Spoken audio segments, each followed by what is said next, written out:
Bonsoir tout le monde. Comme l'a introduit Alexis, aujourd'hui on va parler d'un Rex sur comment on a construit un Data Lake serverless sur AWS dans le cadre d'une de nos missions pour un de nos clients dans sa branche industrielle.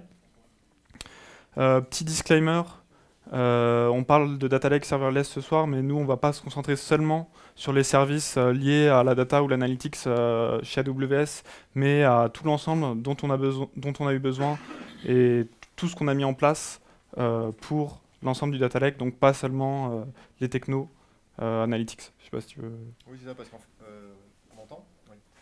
Pour construire un data lake, on va parler, je spoil un peu, désolé Eder, on va parler évidemment de GLU, de MR, tout ça. Mais en fait, notre grande partie du travail aussi au quotidien, c'est de orchestrer ce workflow de job qui va se faire et on va voir comment on orchestre ça parce que c'est aussi une grande partie de construire un data lake serverless sur le cloud. On s'est pas présenté. Moi, c'est Dern Hott et je suis développeur data ingénieur depuis 2 ans à Xebia. Et du coup, moi, c'est Jérémy Pinsol, je suis chez Xebia depuis 4 ans maintenant, le temps passe. Développeur back, j'aime le cloud et surtout le serverless, et donc c'est pour ça que je suis là aujourd'hui pour parler de ce que je fais en mission. Ok, c'est parti. Du coup, le projet a commencé en avril. Et donc le but du projet était de construire un data lake. Donc si on revient très vite fait aux besoins, qu'est-ce qu'un data lake? Très simplement, c'est un moyen d'agréger toutes les données de systèmes divers d'une entreprise à un seul endroit pour en faciliter l'accès à l'utilisation. Ça peut aller plus loin, mais pour l'instant, on va s'en tenir à cette définition-là. Derrière un data lake, on peut identifier 4 problématiques. Donc ça va être un peu le fil directeur de notre présentation, c'est pour ça que je vous les présente. Donc la première, c'est acquérir les données.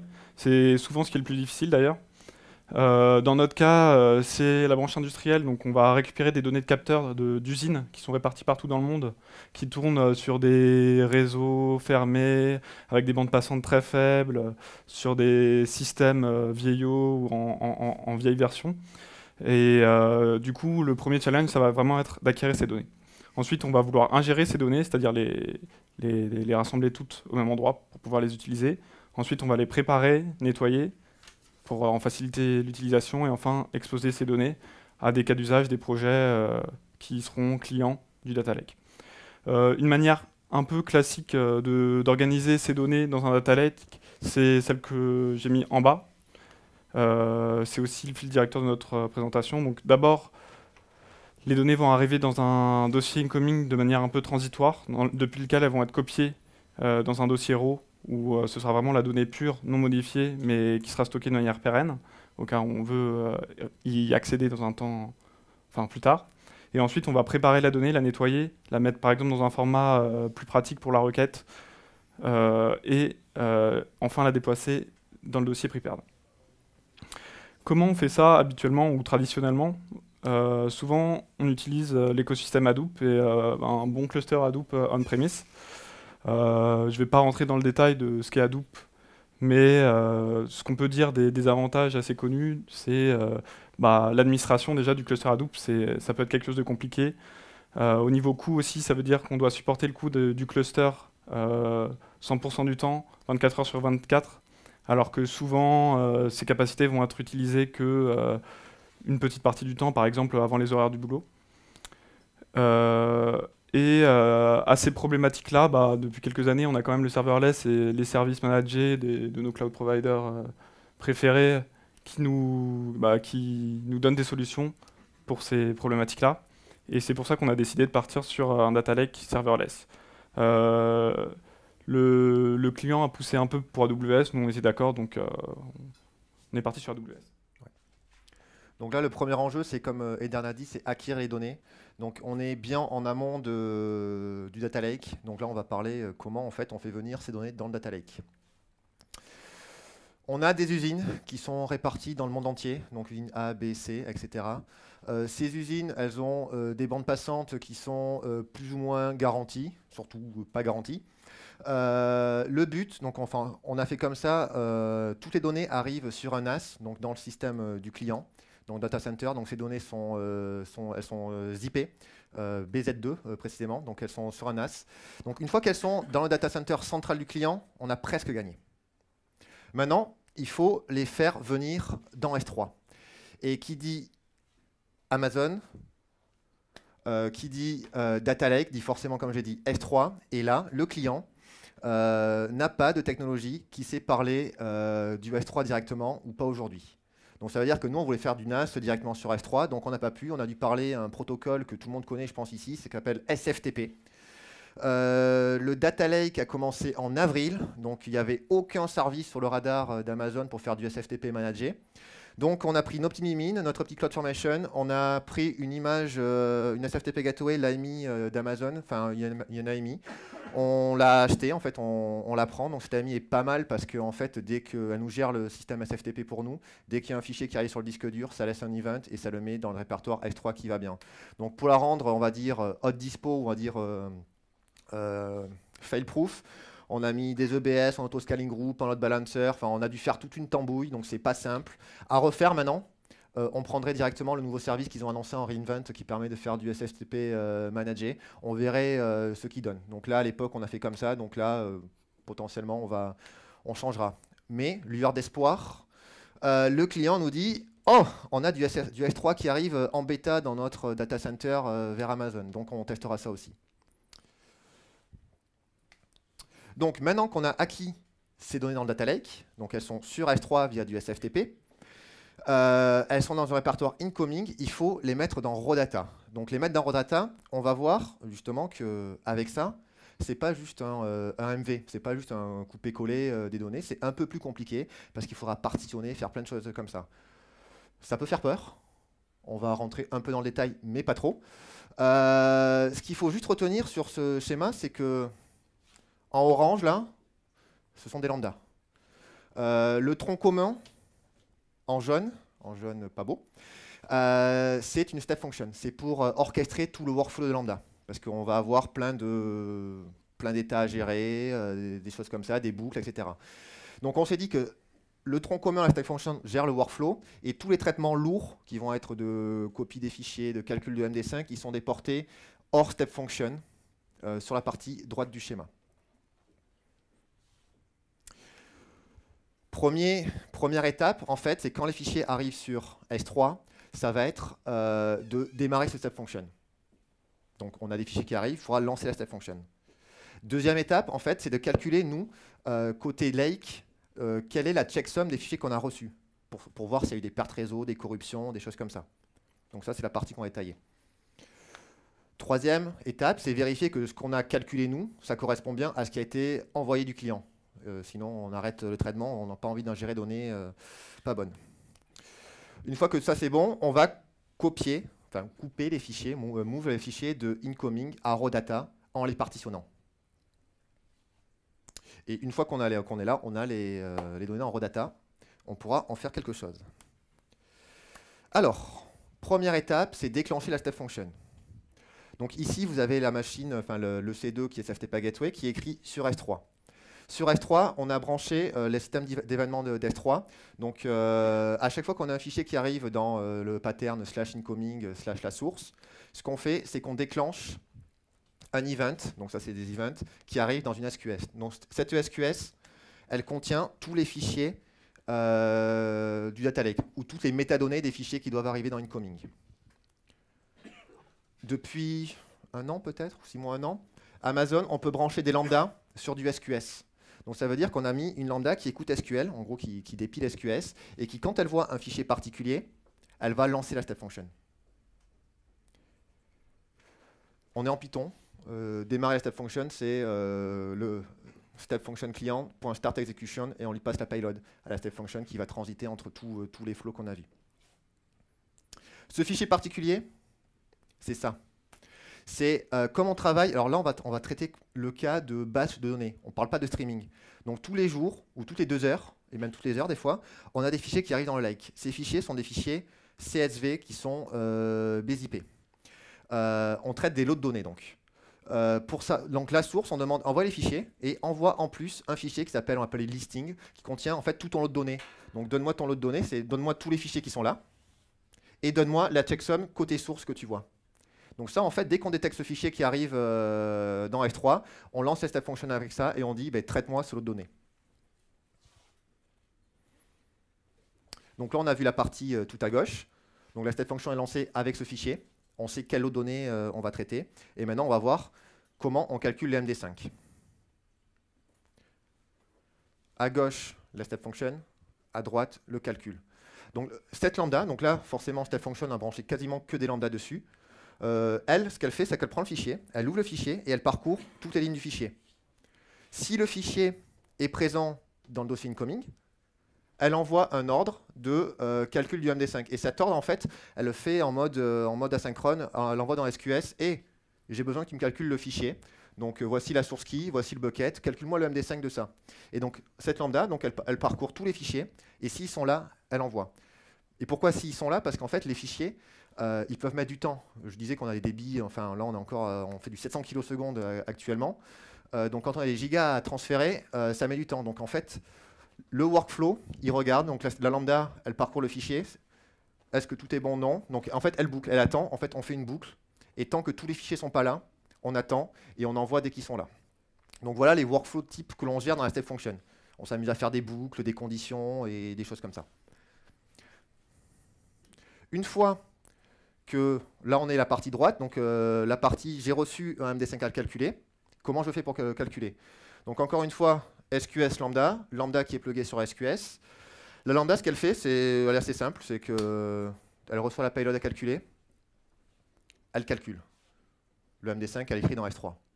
Sauf que, si ce fichier est gros, le temps de calcul va dépasser le temps d'exécution de lambda. Nous, on a commencé à 5 minutes, ils ont annoncé 15 minutes, mais en 15 minutes, on ne peut pas calculer des centaines de gigas de MD5. Donc si la taille du fichier est sous une certaine taille, on fait la lambda. Sinon, on lance un Docker, un Fargate. On envoie un Fargate et voici le conteneur Docker qui a le code. Calcule-moi la step function. Donc là, ça peut durer 10 minutes, 1 heure, 2 heures, peu importe. Ça va arriver dans le fichier, dans le lake. Donc ça, c'est l'idée générale. Bon, après, quand on se pose la question, mais comment en fait on fait pour gérer les erreurs? Parce que là, c'est bien beau, mais si on perd un fichier, comment ça arrive? Donc le principe du dequeuing de SQS chez Amazon, il est simple. Si la lambda, elle ne lève pas d'erreur, le message est acquitté, il est supprimé. Si la lambda, elle a vu une erreur, le message, il est remis dans SQS. Donc imaginons par exemple qu'on s'est trompé dans une taille de fichier, qu'on a on n'a pas assez de temps, qu'il y a un bug dans notre code. La lambda, elle va tenter de calculer et elle va péter. Donc le message va être laissé en SQS et ça va retry, etc.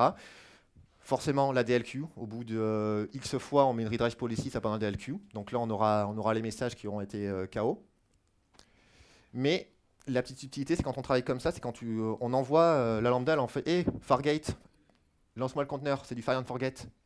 Moi, j'acquitte, la lambda, elle acquitte le fichier. Donc si le conteneur Docker il pète, ce qui se passe, c'est qu'on a perdu le message. Donc pour ce faire, on s'est plugué sur l'event bus CloudWatch Event. Il est assez méconnu celui-là. Donc en fait, tous les événements d'infrastructure d'Amazon, ils passent dedans. Vous allez avoir la création, alors là, sur Fargate, la création de conteneurs Docker, un fichier, un Docker OK, un Docker KO.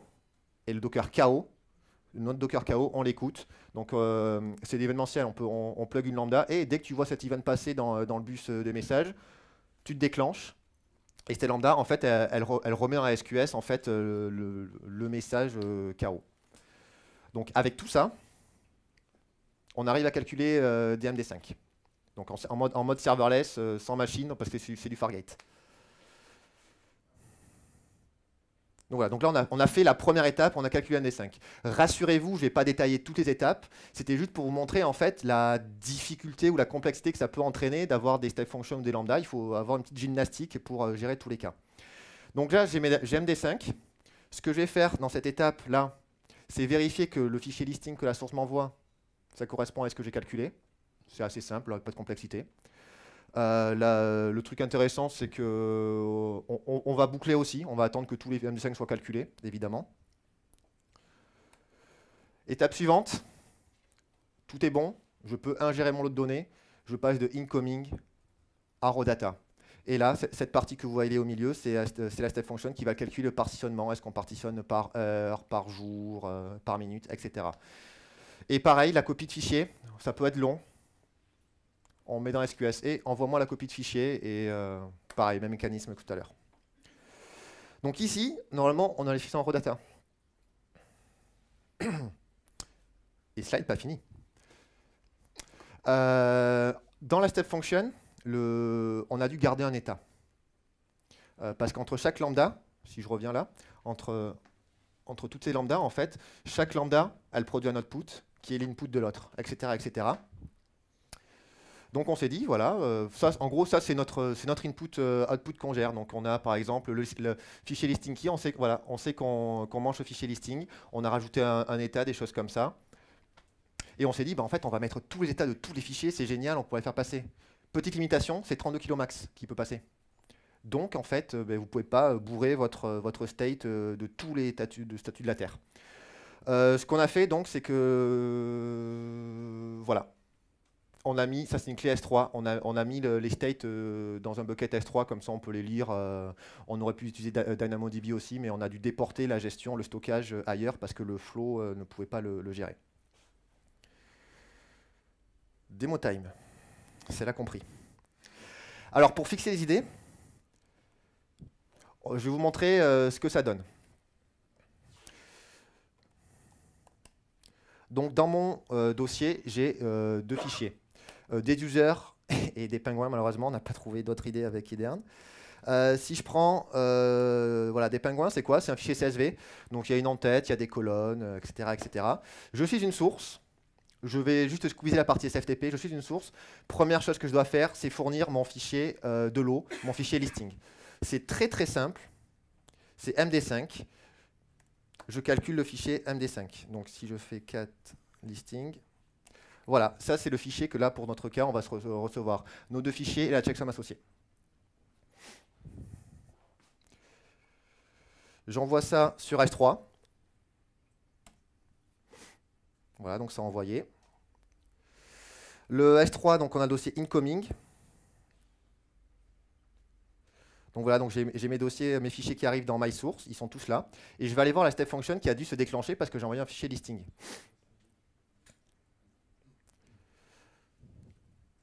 Donc on voit bien que là, une step function, c'est quoi? Voilà, c'est un ensemble d'exécutions, donc elles sont toutes succédées parce qu'on a répété la démo, et celle-là est en running. Donc on va aller voir la note qui est en running. Et ce qui est pas mal, c'est que là, avec les step functions, on a vraiment un workflow visuel, on sait à quelle étape on est, où on est bloqué, et surtout, en plus, comme je vais montrer, qu'est-ce qu'on a passé en input, qu'est-ce qu'on a en output, et si on a des exceptions. Au début, on avait essayé, sans step function, à faire des fils SQS, des trucs comme ça. En fait, on s'est emmêlé les pinceaux, donc on est passé sur du step function pour avoir vraiment un workflow qui est clean. Et le code de la step function, voilà, c'est du JSON que vous envoyez. La rien de particulier. Qu'est-ce que je peux montrer d'autre, Ydern? Si la step function elle est finie, peut-être. Ah non. Je peux aller voir dans raw data, ça a dû générer les MD5 là, dans raw data.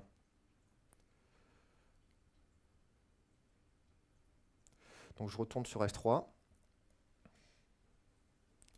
Dans mon data lake, donc incoming, il n'y a plus rien. Et dans raw data, bon là j'ai deux sources, my source, voilà, j'ai mes fichiers qui sont là. Donc là on ne les a pas partitionnés pour la démonstration, mais ils auraient été partitionnés ici pour les besoins de production.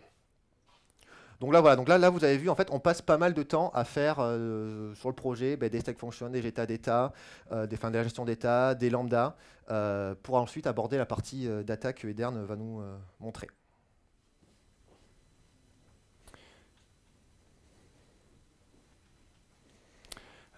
Du coup, c'est bien, on a des données dans S3, mais en soi, ça sert à rien tout seul. Quel service propose Amazon pour justement mettre à disposition et travailler sur ces données? On va aborder du coup le point entre Eurodata et PrepareData, préparer et nettoyer la donnée. Donc, dans un premier temps, je vais vous présenter des services d'Amazon qu'on a utilisés pour ce besoin et après comment on les a utilisés. Du coup, le premier service qu'on a utilisé et qu'on utilise beaucoup au sein du projet, c'est AWS Glue. Donc, qu'est-ce que AWS Glue? C'est deux choses assez différentes, un catalogue de données et un Spark Manager. Donc, je vais vous montrer directement dans la console AWS, en fait, qu'est-ce que j'entends par ces deux choses-là. Si je vais dans Glue,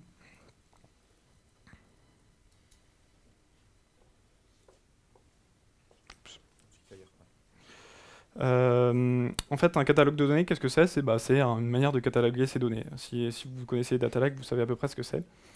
Qu'est-ce que propose Glue en fait? Il propose des crawlers, donc comme on peut le voir ici, qui vont crawler en gros tout un préfixe S3 et qui vont en deviner les tables qui y sont stockées et leur schéma. Donc par exemple, si on prend les raw data que vient d'ingérer Jérémy, on peut voir dans ce crawler donc, qu'on a le préfixe S3 qui va crawler et il va écrire les tables qu'il aura trouvées dans une database. Donc là, normalement, si je vais dans la database, celle-ci, on peut retrouver les tables pingouin et user que vous avez montré, Jérémy. Si on va voir pingouin, par exemple, là, on peut voir qu'il a détecté 4 colonnes. Je ne sais pas si vous voyez. Ici, donc les 4 colonnes, si on revient sur le fichier, il y avait 4 colonnes, ID, name, size, speed, et il les a bien détectées. Et on peut voir que les types sont plus ou moins cohérents. Pour ID, il a trouvé big int. Pour le nom, il a trouvé chaîne de caractères. Donc c'est cool. Juste en configurant un crawler, on peut avoir un catalogue de Glue qui est généré. Donc comment on pourrait utiliser ce catalogue? Ce serait bien de pouvoir requêter ces données. Ça tombe bien. Il y a le service Athena qui peut être utilisé. En gros, c'est un service de requêtage un peu comme Hive, où il va être branché directement avec le catalogue de Glue, et on va pouvoir requêter directement les données dans S3. Donc là, pareil, j'ai mes tables qui sont ici, et par exemple, je peux faire une requête sur la table pingouin, et normalement, voilà, on peut voir du coup qu'il a toutes les lignes qu'il y avait dans le CSV. Donc on peut voir que juste avec le catalogue Glue et ses crawlers, c'est très très simple d'exposer une utilisation possible des données qu'on a dans S3. Juste avec ce crawler, on a un moyen de requêter ces données. Maintenant, par exemple, si je vais voir la table user qui est à côté, parce qu'on ne l'a pas faite pour rien non plus, là, dans Pingouin, c'était bien, on avait bien les noms de colonnes qu'on voulait, mais là, bizarrement, je vais zoomer un peu, si vous regardez bien, c'est un peu bizarre, parce que la première ligne, c'est first name, last name, ce qui ressemble un peu à ce qu'on voudrait d'une en-tête du CSV. Donc, est-ce que c'est nos données qui sont pas bonnes ou est-ce que c'est le crawler qui n'a pas fait ce qu'on voulait? Si je vais voir... Ah oui, c'est user. User, on voit que c'est un CSV, bon, first name, last name, header note, Jérémy Pinsol. Donc là, on aurait pu se dire, la première ligne, c'est le header du CSV, je vais pas la compter comme donnée. Sauf que, en fait, dans ce cas-là, comme les deux seules colonnes du schéma sont des chaînes de caractères, Glue n'arrive pas à faire la différence entre les en-têtes et la donnée, vraiment. Donc c'est un cas particulier qu'au début on va pas penser, et après, du coup, va falloir s'en charger.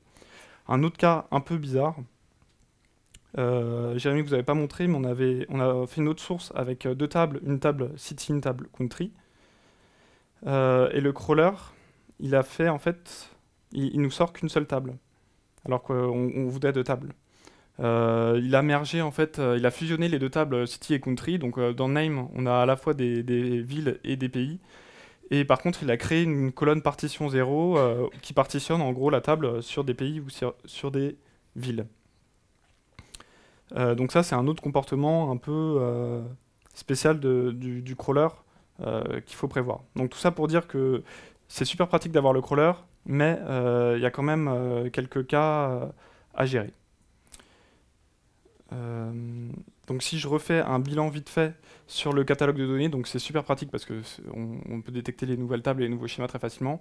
Par contre, il y a des soucis d'inférence, et pour ces soucis, nous, la solution qu'on a décidé de prendre, c'est d'avoir une lambda qui va tourner après le crawler et qui va corriger le catalogue de données lui-même. J'avais dit que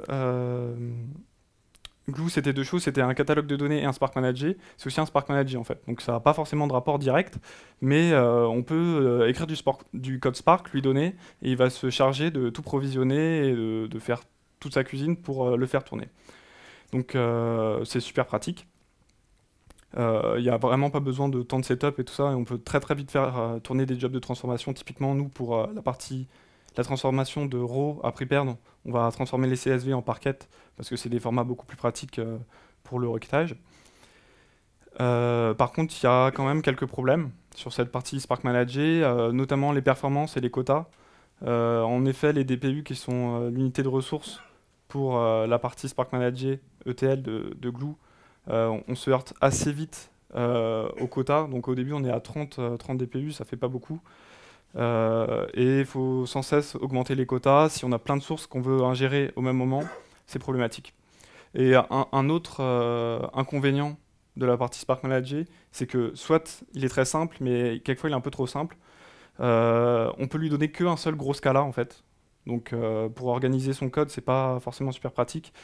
Et surtout, on est obligé d'utiliser l'API Dynamic Frames, qui est une sorte de surcouche codée par AWS à Spark, qui apporte des fonctionnalités comme l'intégration complète avec le catalogue Glue. En une ligne, on récupère une table qui a été crawlée par le crawler.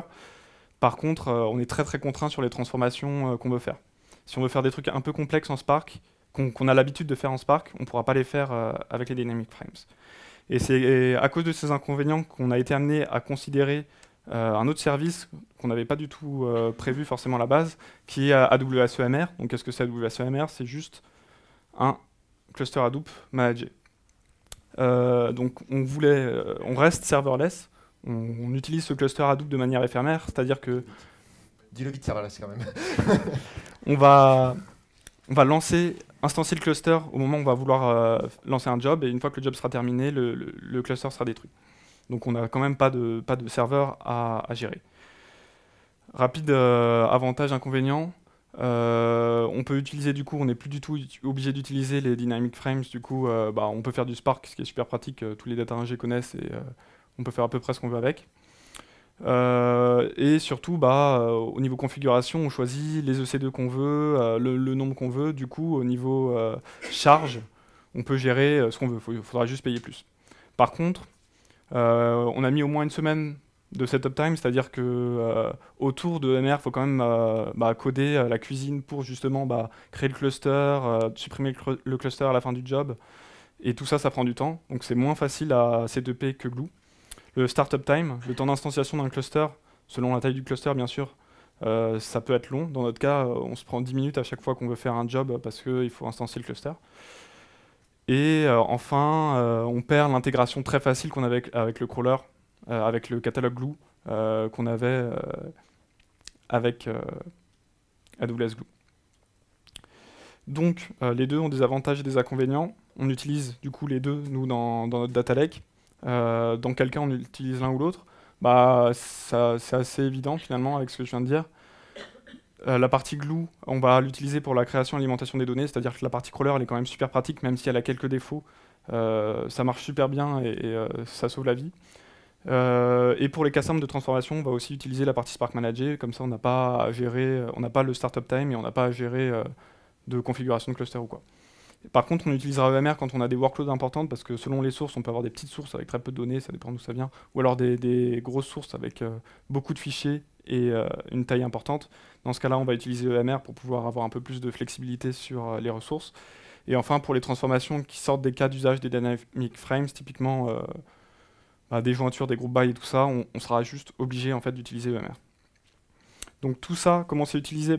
Exactement comme ce que vous a présenté Jérémy. On utilise une grande step function ici avec les traitements longs déportés sur le côté. Donc je ne vais pas rentrer dans le détail comme Jérémy, mais très rapidement, on peut diviser en 3 parties cette step function. La première, c'est crawling des raw data. Souvenez-vous, on vient de mettre les raw data dans S3. Donc la première étape, c'est de crawler ces raw data pour produire le catalogue, pour qu'il puisse être utilisé pour la transformation. On peut d'ailleurs remarquer ici qu'il y a une lambda, bon vous ne voyez pas, mais faites-moi confiance. Ah oui.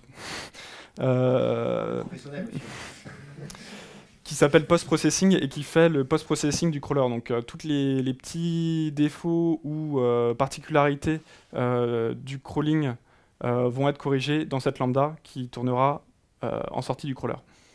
Une fois qu'on a notre catalogue de raw data, on va vouloir faire la conversion des raw data en prepare data. Donc dans notre cas, c'est très très simple, c'est juste une conversion de CSV à Parquet. Donc il n'y a vraiment rien de compliqué. Mais là encore une fois, on passe par une file SQS et des lambdas. Et en fonction du type de source ou de la taille, on va utiliser un job glue ou un job EMR. Et enfin, une fois que les prepare data ont été générées et écrites dans S3, on va, comme on l'a fait pour les raw data, crawler ces prepare data et du coup, on aura nos données dans prepare data clean pour la requête et accessible via Athena ou via le catalogue Glue.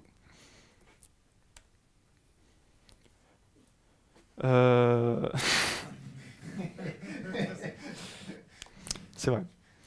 Du coup, juste pour vous montrer un peu plus en pratique ce que ça donne, je reprends le cas de Jérémy qu'il avait lancé tout à l'heure.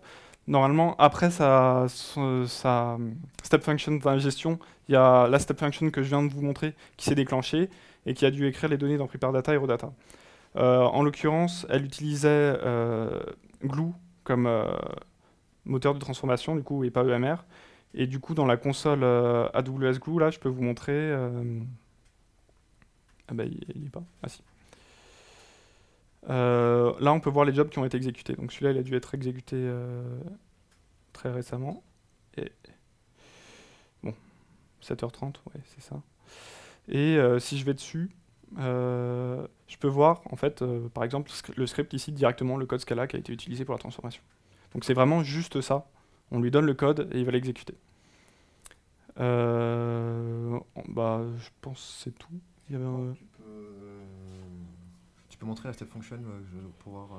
Ouais. Et après, ce sera bon. Donc là, comme l'ingestion, on avait une autre step function. En fait, on a découpé le flow en une step function d'ingestion qui met jusqu'à raw data, qui fait incoming raw data, une deuxième qui fait raw data, prepare data. Et donc là, voilà, vous avez le schéma joint tout à l'heure que vous avez maintenant là. Ok. Bah, du coup, je vais laisser la main à Jérémy pour la suite. Ok, dernière problématique qu'on va aborder dans la soirée, c'est que ok, donc maintenant j'ai mes données dans Prepare Data, elles sont propres, elles sont belles, j'ai des clients, comment je les partage, comment ils peuvent y accéder. Actuellement, on a 2 clients sur le Data Lake qui ont 2 technologies différentes. Donc il y en a le premier qui est sur Azure.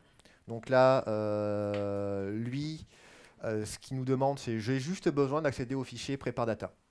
Point barre. Donc il va les récupérer, il va faire sa tambouille interne. Ok.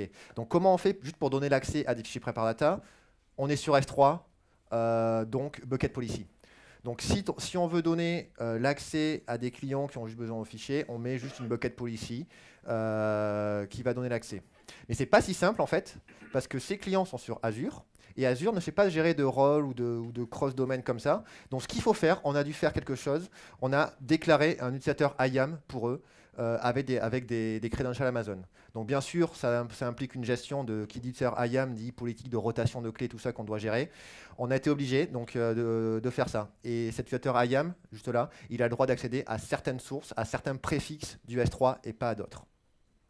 Le cas intéressant, c'est le deuxième client qu'on a, du Data Lake, parce que lui, il épouse vraiment Amazon, il est sur du AWS. Il va faire du Athena pour requêter les données. Donc ça veut dire qu'il ne va pas lire directement les données, il va faire des requêtes Athena, comme on a vu juste au début. Mais pour faire ces requêtes Athena, la petite subtilité, c'est que actuellement, donc demain je ne sais pas, mais actuellement, quand le client est dans son compte Amazon, il fait une requête Athena, il n'a pas accès à notre catalogue.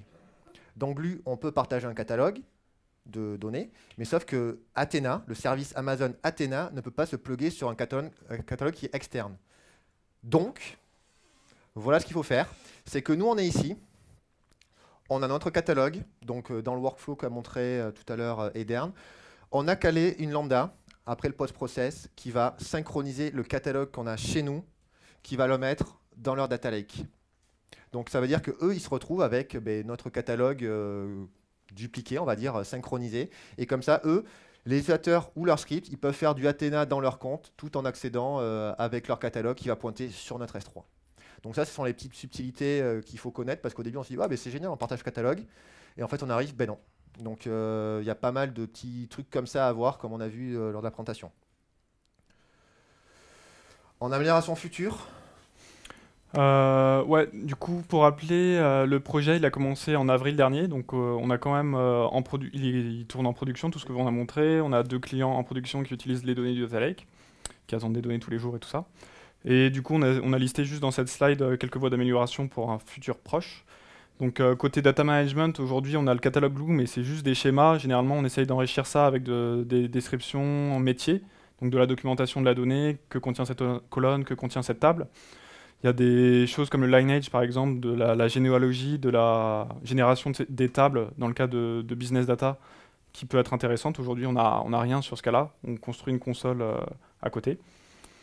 Ensuite, sur la partie monitoring, alerting, donc Ça fonctionne, alors juste en 3 mots, parce qu'on aurait pu en parler, détailler vraiment comment on a fait. L'idée, c'est que forcément, on est serverless. Qui dit serverless dit tout part dans CloudWatch, CloudWatch Log, CloudWatch Metrics, CloudWatch Events, donc tout part là-dedans. CloudWatch étant un peu limité pour les besoins, on a fait partir tout ça dans Datadog. Donc là, on a mis une archi qui part dans Datadog avec du Kinesis, des choses comme ça. C'est pas le sujet, mais voilà. Donc là, on a des trucs qui marchent. Et maintenant, le gros truc, c'est l'archi, elle marche. C'est qu'on arrive à faire des dashboards qui sont parlants, avec de l'alerting et des choses comme ça. Donc là, en fait, ben, on travaille avec les exploitants, avec les personnes de l'équipe pour savoir qu'est-ce qu'ils veulent vraiment. Euh, ensuite, si on a des data scientists qui veulent travailler un peu sur les données du data lake, aujourd'hui, on n'a absolument rien à leur proposer. Donc on peut penser à spawner par exemple des notebooks type Zeppelin ou Jupyter à la demande. C'est un truc qu'on va peut-être faire dans un futur proche aussi, mais pour l'instant on n'a rien. Au niveau couverture des tests, aujourd'hui on est couvert par des tests partout, mais niveau test end-to-end, on n'a rien. Donc ça. Ouais, donc là, l'enjeu, ça va être de tester de façon end-to-end sur Amazon, parce que les tests U, ils marchent bien, mais quand on déploie sur Amazon avec tous ces trucs serverless, les workflows de step function, les droits IAM qui vont bien, les events CloudWatch qui sont branchés, bah, il y a de grandes chances que ça marche pas.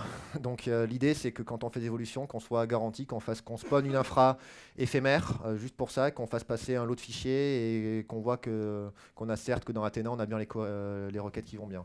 Donc ça va être en cours dans les mois qui arrivent. Et enfin, au dernier reInvent, AWS a annoncé Lake Formation, le nouveau service.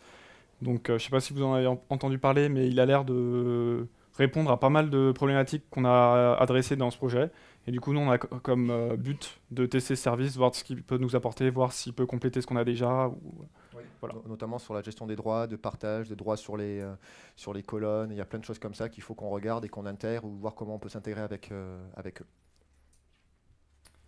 Voilà.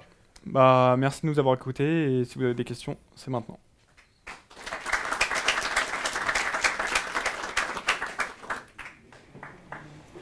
Et du coup, au final, vous avez réussi à intégrer le catalogue de Glue avec EMR? On l'utilise pas en fait. On a essayé, mais aujourd'hui, notre solution EMR n'utilise pas le catalogue Glue. Parce que ça marche pas? Parce que c'est pas possible ou parce qu'il n'y a pas le... Je veux pas dire que ça marche pas parce que je suis pas la personne qui a essayé non plus, et on avait peut-être pas, on voulait pas investir trop de temps dessus. Donc je pense, à mon avis, on peut le faire marcher, mais aujourd'hui, on l'utilise pas. On l'utilise que dans les job glue. J'aime bien la solution dual lambda Fargate pour les V5 et le parquet, mais ça amène pas mal de complexité, notamment pour la gestion des erreurs, ce que tu as bien expliqué. Qu'est-ce qui vous a amené à garder cette dualité et pas faire que du Fargate? C'est uniquement une raison de coût ou il y a autre chose? Parce qu'on a pas mal aussi de petits fichiers dans le lake qui font 2-3 kilos, des petites tables, et en fait, spawner un conteneur Fargate, ça prend 1 minute. Donc en fait c'était juste super chiant, et en plus dans les limites Fargate, si je me souviens bien, on peut pas spawn plus de X tasks par défaut, donc il faut des increase de limite, des choses comme ça. Donc tant que la lambda peut le faire, en fait la politique c'est elle fait, ça coûte moins cher, c'est plus rapide, et il n'y a pas de les erreurs sont gérées directement. Donc là c'est vraiment en fallback sur le Fargate si on n'y arrive pas. Donc c'est pas uniquement le coût. Il y a d'autres trucs. Justement, dans le même sujet, vous avez pensé peut-être à mettre en place un ECS pour ce cas de figure? On voulait pas. En fait, on voulait vraiment rester serverless pour ne pas avoir de maintenance de machine, parce que qui dit ECS, dit un cluster de machines à maintenir, à mettre à jour, à vérifier si elles sont bonnes et tout ça. Donc en fait, là, comme c'est juste... En fait, on n'a pas de service qui tourne, on n'a pas une API, on n'a pas de service là qui tourne comme ça. On spawn juste des conteneurs Docker qui vont être éphémères. Et le nombre de conteneurs Docker qu'on spawn, il n'est pas énorme parce qu'on n'a pas énormément de gros fichiers. C'est juste quand on en a, voilà, comme ça, on paie juste ce qu'on consomme. C'est le but. Ouais, exactement.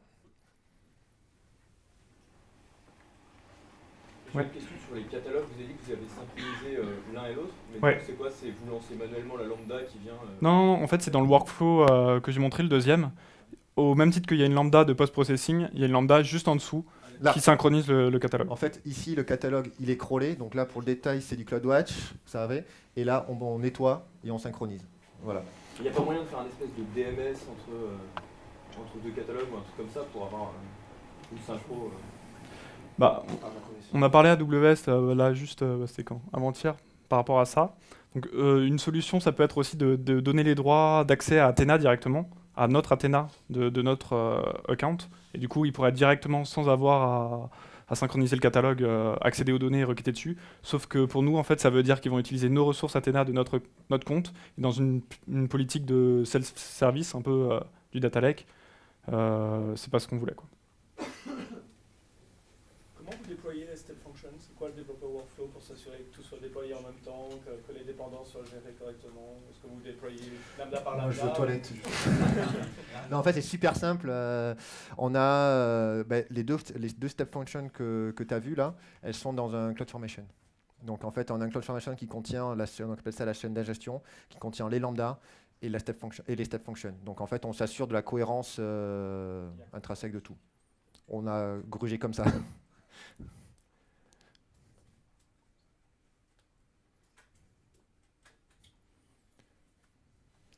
Plus de questions? Une dernière sinon. Ah.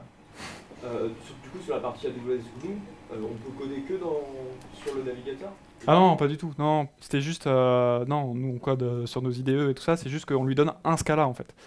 On peut lui donner qu'un seul fichier. Du coup, le code de Glue, il est stocké.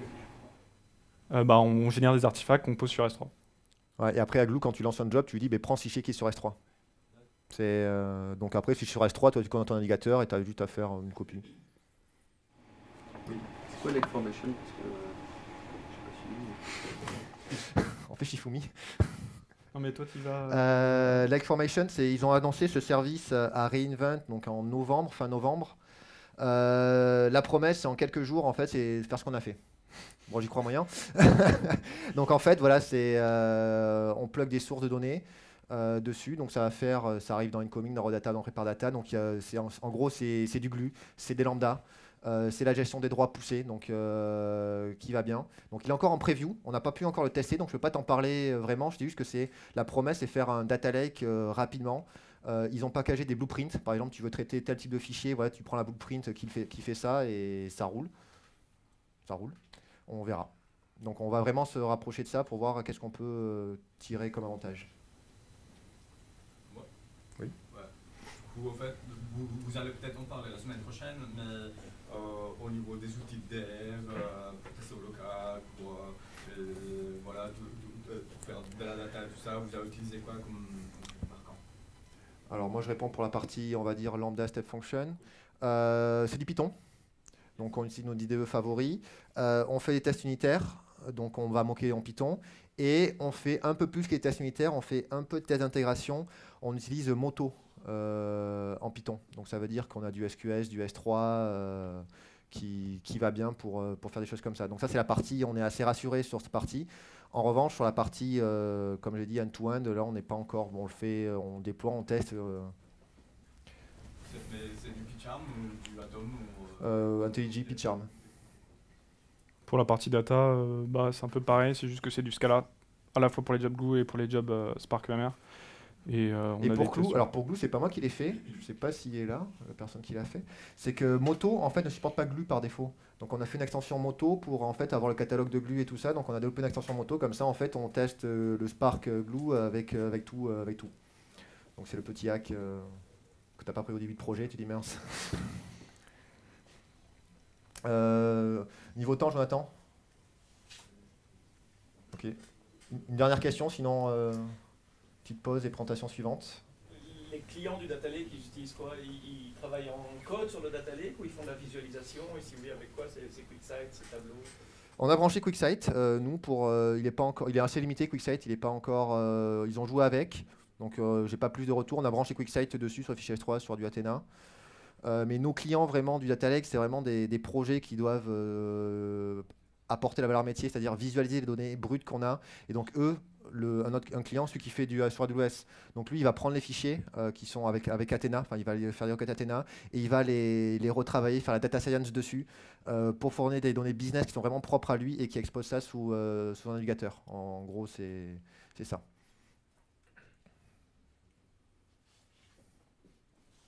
Du coup, petite pause là, c'est ça?